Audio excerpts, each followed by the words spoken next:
Opo yan hindi ko yan dinrawing. Wow, para sa'yo, anak. Alam ko na kung narito ang iyong ina, tiyak na natutuwa rin siya para sa'yo. Huwag ka, Alena. Bakit ka tumatawa?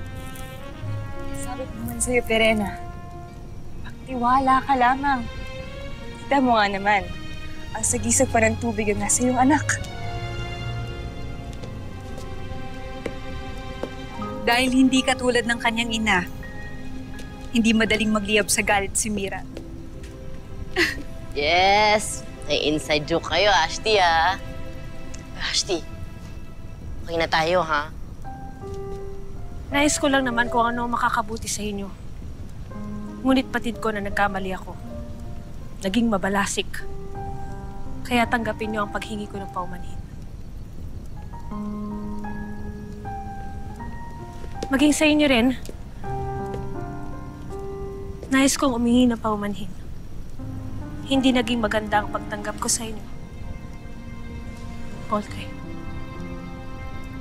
Nunong Imaw, maaari bang humingi sa'yo ng basbas para sa mga bagong tagapangalaga?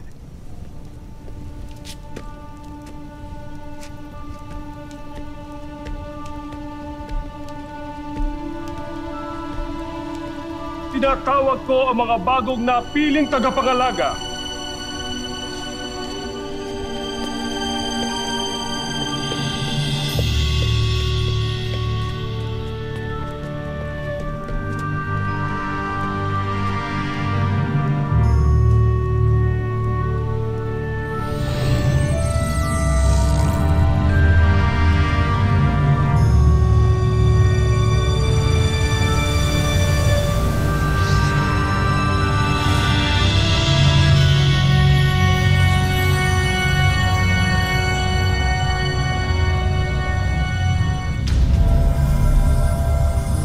Mahal na Emre, naway patnubayan mo ang mga napiling mga bagong tagapangalaga at tagapagligtas na mga brilyante at kasihan mo sila upang magampanan ang iniatang sa kanilang katungkulan.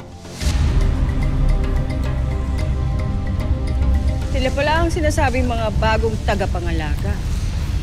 Kung ganon, hindi tayo mahihirapan sakupin ang buong Encantadia.